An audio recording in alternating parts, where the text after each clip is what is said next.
आज आप पत्रकार परिषद रखने की वजह यह है कि अभी जो आपको सबको पता है कि जो प्रखंड चल रहा है नारेगांव का और कचरा पट्टी के सामने जो 2 एकड़ जमीन का जो प्रखंड चल रहा है, जिसका जो बवाल हो रहा है कि वो जमीन बेची गई है। वो जमीन बेची नहीं गई है, वो जमीन बेची नहीं गई है। वो जमीन को जनता के अंदर जो बेवा है, अंधे अपंग लोग हैं और जो किराए से रहते हैं, उनको वहां रहने के लिए हम लोगों ने एक व्यवस्था की है। और आज तक के 2 साल से कलेक्टर साहब और डिविजनल कमिश्नर जो अपने औरंगाबाद के केंद्र साहब और अभी जो अडधर साहब आए उनको भी पता है, और पूना के कलेक्टर को पता है, पूना के डिविजनल कमिश्नर साहब को पता है, और दिव्यांग आयुक्त जो है पूना के उनको पता है, और महिला और बाल विकास आयुक्त सबको पता है कि ये जमीन के वास्ते हमने बहुत जद्दोजहद की। मगर कुछ नेताओं की वजह से हमारे जो कलेक्टर है आस्तिक कुमार पांडे साहब, उन पर दबाव आ रहा था ये जमीन अलर्ट नहीं करने के लिए, और वो बहुत प्रेशर में चल रहे थे और वो चाहते हैं कि भाई ये अच्छा काम हो रहा है और ये इसको मैं पूरा सपोर्ट करूं। मगर नेताओं की और कुछ दलालों की वजह से वो परेशान हो गए, और वो परेशानी की वजह से आज वो लोगों ने वो जो करने वाले थे वो हमको करना पड़ा। और मैं जमीन मालक हूं, और जमीन मालक होने की वजह से मैंने वो गरीब लोगों को वहां पर रहने के लिए एक लेटर दिया हूं, और वहां पर एक बॉन्ड बना के दिया हूं। आप बेच नहीं सकते उसको। हमारी संस्था है, हमारी संस्था का अलर्टमेंट लेटर भी दिया उनको कि आप बेच नहीं सकते, आप वो लेटर पढ़िए। कुछ पाखंडी लोग हैं जो मस्जिद के नाम से और पैसे लिया है और वो जगह बेच दिया है, ये सब पाखंडी बात है। वहां दिव्यांग शाला होने वाली है और भिक्षाकारी केंद्र बनने वाला है, और ये लोग जो है उनकी खिदमत करेंगे ऐसा सोचकर हमने एक अच्छा कार्य के लिए काम किया है। और हम चाहते हैं कि इसके अंदर सब जात के, सब समाज के लोग आगे आए। आज आप देख रहे हैं कि भिक्षाकारी कितने लोग हो गए। आज भिक्षाकारी इतने हो गए कि उसके अंदर कई लोग नशे के अंदर चले गए। हम नशा मुक्त अभियान करते हैं, मगर नशा मुक्त अभियान नहीं हो रहा है। भिक्षाकारी नशा करके भीख मांग रहे हैं। तो हम चाहते हैं कि वहां भिक्षाकारी लोग आए और भिक्षाकारी को हम अच्छे से अच्छा गाइडेंस करें और उनको भीख मांगने से रोके। और जो दिव्यांग लोग हैं जो आत्महत्या कर रहे हैं, बहुत परेशान है दिव्यांग लोग, जिसकी वजह से कई आत्महत्या हो गई है उनकी, तो हम चाहते हैं वो दिव्यांग लोगों को एक अच्छी व्यवस्था करें। ये डिविजनल कमिश्नर साहब, जिलाधिकारी और दिव्यांग आयुक्त सबको पता है। इन सबसे बात हो रही है 2 साल से, मगर इसका कोई हल नहीं निकल रहा था। तो हमने एक हल ऐसा निकाला कि उनको रहने की व्यवस्था करने, जो बेवाएं हैं वो किराया नहीं भर सकती, जो गरीब लोग हैं वो किराया नहीं भर सकते, मगर उनको मजबूरी में अपने बाल बच्चों का पेट काट के वो किराया भरना पड़ रहा था। तो हमने चाहा कि वो किराया ना भरते हुए अपने बाल बच्चों के जो निवाले काट रहे हैं वो अपने बाल बच्चों के पेट में डाले, उनको अच्छे से अच्छा खिलाए और उनको आईएएस और आईपीएस और एमबीबीएस जैसी पढ़ाई में आगे ले जाए। और हम उनका पूरा साथ देने के लिए तैयार है। ये मैंने आज तक के सब डिपार्टमेंट के अधिकारियों को भी बोला हूं कि हमारे गरीब बच्चे आईएएस ऑफिसर बने, आईपीएस बने, एमबीबीएस करे, ताकि हमारा समाज, हर तबके का समाज आगे जाए। अभी मैंने ये लेटर दिया हूं विभागीय साहब को, और मुख्य न्यायाधीश मुंबई और मुख्य न्यायाधीश अपने जिला सत्र न्यायाधीश सबको एक लेटर दिया हूं, जिलाधिकारी साहब को लेटर दिया हूं। अगर 8 दिन में पुलिस कर्मचारियों को और घाटी के कर्मचारियों को और मुख्य कार्यकारी अधिकारी, जिला परिषद के कर्मचारियोयों को, महानगर पालिका के कर्मचारियों को और महावितरण के कर्मचारियों को और जिला वकील संघ के कर्मचारियों को और तलाटी मंडल के कर्मचारियों को और जो घाटी हमारा शासकीय घाटी रोगनालय है उनके कर्मचारियों को, ये 8 दिन में ये जो जमीनें हैं, ये 80 एकड़ जमीन है जो गवर्नमेंट की है, ये उनको 8 दिन में अलर्ट करे। नहीं तो दबंग मीडिया अपने स्टाइल में जिला अधिकारी औरंगाबाद कार्यालय के सामने धरना आंदोलन करेगा और ऐसा करेगा कि हम चाहते हैं कि हर किसी को घर मिले, कोई किराया ना दे। आज अगर जमीन अगर ये शासकीय लोगों को दी जाती, पुलिस कर्मचारियों को दी जाती है, तो जो भत्ता दिया जाता है इनको किराया भरने के लिए गवर्नमेंट का, कई 5,000, कई 10,000, कई 4,000, तो गवर्नमेंट के कई लाखों रुपये हम बचा सकते हैं। क्यों? क्योंकि ये जमीनें पड़ी हुई है, ये जमीनें पड़ी हुई है और इस पे कई माफियाओं की नजर है। हम चाहते हैं कि ये जमीनें शासकीय जो कर्मचारी है उनके लिए यूज की जाए और गवर्नमेंट का पैसा बचाया जाए। हम भी यही चाहते हैं कि जो गरीब, अभी आप देख रहे हैं कि कई बार घर कुल की योजनाओं की मीटिंग हुई, घर कुल योजनाओं के बारे में कई बार भी हमारे अभिजीत चौधरी साहब ने कई ऐसा लक्ष्य लिया था कि भाई घर कुल योजना मिलना चाहिए, मगर हमारे जब भी कोई अच्छा अधिकारी आता है उसका ट्रांसफर कर दिया जाता है, नहीं तो उसको एक धब्बा लगा के भगा दिया जाता है। बकोरिया साहब थे, बकोरिया साहब ने अच्छा काम किया, निधि पांडे ने अच्छा काम किया, अमितेश कुमार जैसे कमिश्नर अच्छा काम किया, फिर जब ये अधिकारी चल जाते हैं तो ये हमारा शहर फिर नशे में चल जाता है। फिर ये जो गरीब अवाम है उनको धोखा देकर कई माफिया, कई लीडर अपना जेब भरते हैं। अरे ये कब तक चलेगा? हम चाहते हैं कि बंद होना चाहिए और जो गरीब जनता है उनके बारे में सोचना चाहिए, और जो दिव्यांग लोग जो आत्महत्या करने मजबूर हो रहे हैं उनको भी आप उनका जो हक मानकर जो अपने घर को रोशन कर रहे हैं वो हक वो रोशन ना करते हुए उनकी रोशनी के अगर वो नहीं देख सकते तो कम से कम उनका सहारा बने। और हम ये चाहते हैं कि जो अभी जो 70-80 एकड़ जो जमीन है ये सब शासकीय, जितने भी पुलिस डिपार्टमेंट के लोग हैं, जितने भी नीम शासकीय और नीम शासकीय जो लोग हैं उनको ये जमीन अलर्ट करके दी जाए और उनको किराया मुक्त और भाड़ा मुक्त किया जाए ताकि वो अपने बच्चों का 2 निवाला अच्छे से अच्छा खिला सके। वो जमीन पे किसी का कब्जा है क्या? वो जमीन पर किसी का कब्जा नहीं है, जमीन मालक मैं हूं और हमने वो जमीन लोगों को रहने के लिए दी थी, बेचने के लिए नहीं दी है। उसमें हमने उल्लेख भी किया है कि आप बेच नहीं सकते, आप रह सकते। ये माफिया लोग कैसे जाके वहां पर जो है तो जमीन बेचने की बात कर रहे हैं, स्टेटमेंट दे रहे हैं, तो आपने क्या निर्णय लिया उसमें? अभी हमने ये सब इसके अंदर उल्लेख किया है। डिविजनल कमिश्नर साहब, यहाँ तक के मुख्य न्यायाधीश मुंबई और यहाँ तक के मुख्य न्यायाधीश, जिला सत्र न्यायाधीश, उन सबको हमने लेटर दिया है कि ये जो माफियाई लोग जो गलत अफवाह फैला रहे हैं, उस जिसका टीम लाने को नहीं है उनको टीम लाके दे, जिनको रहने के लिए वहां पर व्यवस्था नहीं है वो व्यवस्था वहां पर आकर खुद अपने आंखों से देखकर उनको करके दे। ये माफियाओं के आप जो बोली सुधी बातों पे मत जाए, वहां आकर देखे किसी के बाद टीन लाने को नहीं है, किसी के बाद बल्ले लाने को नहीं है, मगर फिर भी बेचारे गरीब लोग कैसा भी करके अपनी झोपड़ी बना रहे और वहां पर ये माफिया लोग पुलिस वालों को भेजकर और अपनी माफियागिरी से पैसों से वहां पर गरीबों का घर तोड़ते जा रहे हैं। आप पे जो गंभीर आरोप हुआ कल, तो उसका क्या जवाब देंगे आप? आपके खिलाफ जो षड्यंत्र रचा गया, कुछ यूट्यूबर बुला के न्यूज प्रसारित किया गया, मैं यूट्यूब के बारे में जो हमारे जो यूट्यूबर चैनल वाले हैं, मैं उनसे निवेदन करता हूं, अपील करता हूं और उनसे एक गुजारिश करता हूं कि हमेशा अच्छी खबर दे और हकीकत वाली खबर बताए, और जो चीज आपको बताई जा रही है पहले उसका पड़ताल करे और उसके बाद न्यूज लगाए। आप वहां जाकर देखिए और लोगों का हाल पूछे कि ये जमीन, कल उनके जो चेहरे पे खुशी थी घर बनाते टाइम, आज वो जब तोड़ा गया तो उनकी जो खुशी थी आज उनके आंसू में बदल गई।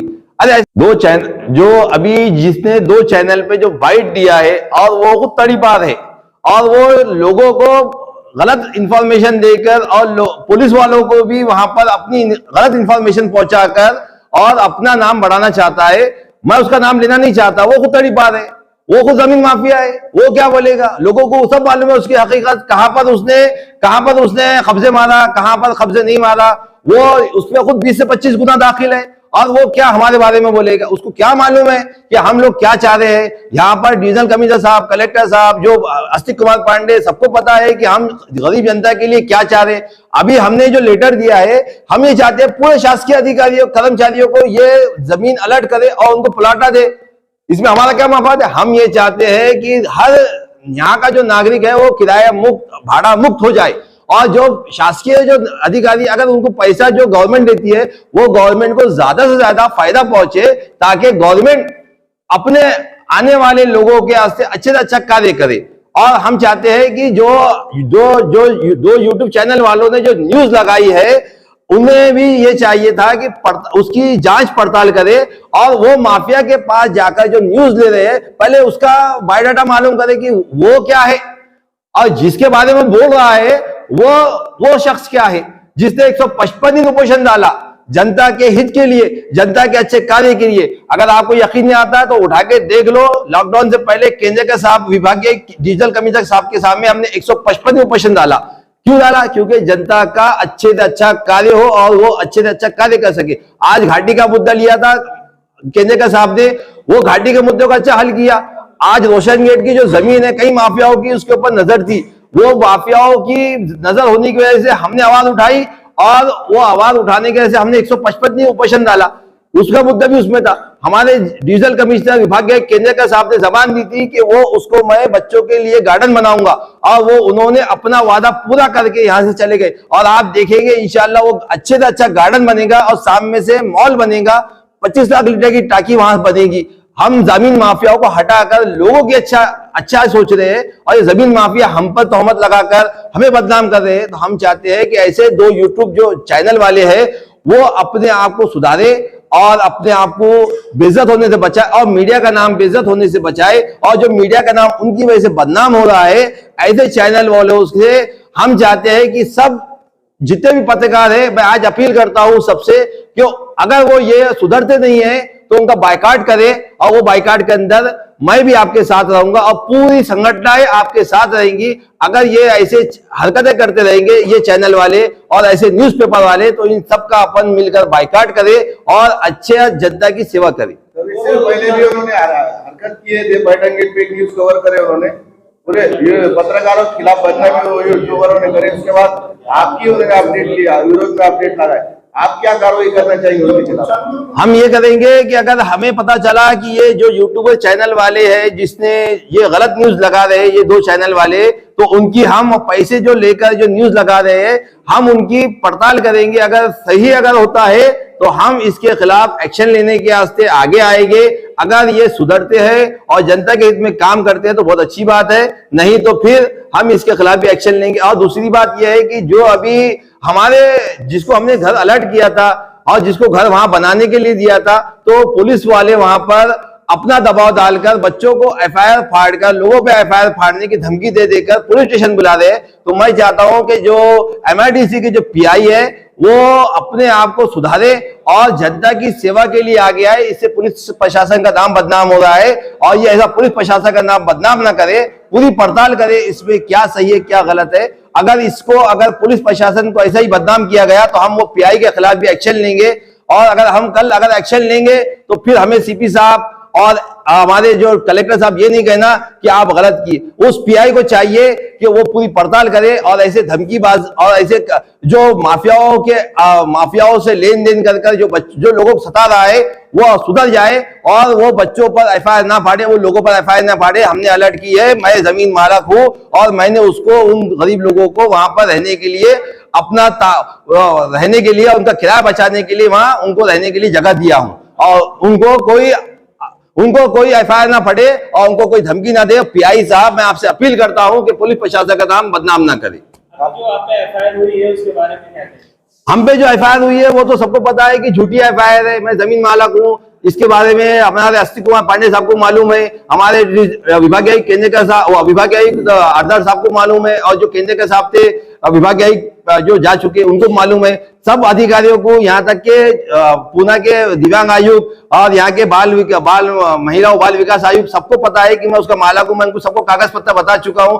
खाली जो हमको जमीन अलर्ट नहीं की जा रही थी तो वो कुछ नेताओं को बच्चों पर एफआईआर ना फाड़े, वो लोगों पर एफआईआर ना फाड़े। हमने अलर्ट की है, मैं जमीन मालक हूं और मैंने उसको उन गरीब लोगों को वहां पर रहने के लिए रहने के लिए उनका किराया बचाने के लिए वहां उनको रहने के लिए जगह दिया हूं, और उनको कोई एफआईआर ना फटे और उनको कोई धमकी ना दे। पीआई साहब मैं आपसे अपील करता हूं कि पुलिस प्रशासन का नाम बदनाम ना करे। जो आप पे एफआईआर हुई है उसके बारे में क्या कहें?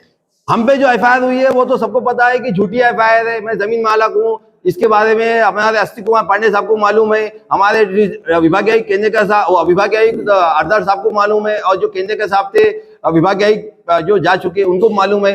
सब अधिकारियों को, यहाँ तक के पूना के दिव्यांग आयुक्त और यहाँ के महिला और बाल विकास आयुक्त सबको पता है कि मैं उसका मालक हूं। मैं उनको सबको कागज पत्र बता चुका हूं। खाली जो हमको जमीन अलर्ट नहीं की जा रही थी तो वो कुछ नेताओं की और जमीन माफियाओं की और कुछ जो चापलूस लीडर है उनकी वजह से हमें जमीन नहीं दी जा रही थी। तो इंशाल्लाह वो जमीन भी हमको बहुत अच्छे तरीके से, और वहां पर घरकुल की योजना भी इंशाल्लाह हम लाएंगे और इंशाल्लाह वो लोगों को अच्छे से अच्छा घर बना के देंगे। इंशाल्लाह ये पूरी ताकत लगाएंगे और बेचारे जो गरीब है उनको अच्छे से अच्छा घर बनाकर दिया जाएगा। एफआईआर में ये बोला हुआ है, एफआईआर में ये बोला है कि आपने वो जमीन जो है वो लोगों को बॉन्ड पर बेची है, इसके बारे में क्या कहें? हमने जमीन जो पढ़ा लिखा है वो बॉन्ड पड़ेगा और वो समझ जाएगा कि हमने बेची है या रहने के लिए दी है।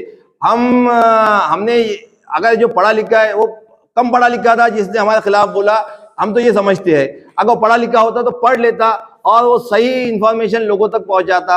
और वो खुद माफिया है, वो खुद तड़ीपार है, वो क्या बताएगा हमारे बारे में। और उसको पढ़ना आता है तो वो पता था कि हाँ भाई ये जमीन बेची नहीं गई है, ये लोगों को रहने के लिए दी गई है। बहुत अच्छी बात, मैं आपका आगे सपोर्ट करता हूँ और आप अच्छा काम कर रहे हैं। हम चाहते हैं कि जो अच्छा काम करना चाहता है और जो हमारे साथ देना चाहता है वो हमारे साथ आए। हम किसी के खिलाफ नहीं है। हम चाहते हैं कि अगर ये शासकीय जमीन अगर दी जाती है शासकीय अधिकारियों को, कर्मचारियों को, तो इसमें मंदिर बने, मस्जिद बने, गुरुद्वारा बने, या यहाँ तक के जो अपन बुद्ध विहार बने, जो बनाना चाहते हैं वो बनाकर है। हमारे कोई ऐसा मकसद नहीं है कि भाई किसी का मंदिर नहीं बनना, किसी की मस्जिद नहीं बनना, किसी का। हम चाहते हैं कि जमीन अलर्ट करे और जो लोग अपने काम करना चाहते हैं अपना काम करे और अपने काम से रहे। ये माफियाओं के बातों में ना जाए। ये माफिया लोग बोलते रहेंगे जमीन पे कब्जा करना है और ये कुछ करते नहीं है, ये लोगों का कुछ भला नहीं चाहते। इसलिए आप अलर्ट रहे और इनकी बातों पे ध्यान न दें। जो अपने डॉक्यूमेंट्स लिख के दिए जो वहाँ रहने वाले को, तो डॉक्यूमेंट्स आपके पास नहीं क्या, बॉन्ड की जेरॉक्स वगैरह? जी, वो पूरा ओरिजिनल हमारे पास है और हम उसको कई बार कलेक्टर साहब को बता चुके हैं, विभागीय साहब को बता चुके हैं। हम ओरिजिनल मालक है उसके। आपके पास में वो है क्या? है ना, हमारे पास भी है ना वो। तो हम वो सब लेके आए, आपको बताए ताकि वो आपको हकीकत मालूम पड़े कि भाई हम सही मालक है क्या नहीं। कितने लोग वहाँ पे रहते हैं? अभी अल्हम्दुलिल्लाह वहां पर 150 से 200 लोगों को हमने वो जमीन बता रहने के लिए दी है माशाल्लाह। जो गरीब तबके के लोग है, बेवा है, कई कुछ अंधे अपंग लोग है, कुछ दिव्यांग लोग है, उन सबको हमने दी है रहने के लिए। जो 200 साल के तहसीलदार है स्पॉट पे कार्रवाई करने के लिए आए, तो आपकी उनकी क्या चर्चा हुई वहाँ पे स्पॉट पे? वही चर्चा हुई कि भाई ये जमीन आप दे नहीं सकते। मैंने बोला सर आपने जो यहाँ से भ्रष्टाचार करके चले गए थे, हमने उसका मुद्दा उठाए थे और आपको जो यहाँ से आपका जो मुद्दा जो चला था भ्रष्टाचार का, और फिर वापस आप पैसे दे दिला के यहाँ आए, गरीबों का घर तोड़े। तो हम चाहते हैं कि आप कम से कम पुण्य का काम करें कि इनको घरकुल की योजना लाके दे। और जो घरकुल की योजना महानगर पालिका नहीं दे रही, तो आप सब बैठकर घरकुल की योजना लोगों तक पहुंचाए। तो उन्होंने कहा कि मेरा काम नहीं है, ये महानगर पालिका का काम है। और वो हमने कहा कि अस्तिक कुमार पांडे साहब को बोलिए ताकि वो गरीबों की मदद करे और घरकुल की योजना में ज्यादा से ज्यादा योगदान ले और आगे बढ़े। बोले कौन अस्तिक कुमार पांडे? हमारे मुल्लोड साहब जो औरंगाबाद के तहसीलदार है, उनको कौन अस्तिक कुमार पांडे? वो अपने जिलाधिकारी को नहीं पहचाने। तो फिर ये कहाँ के तहसीलदार है?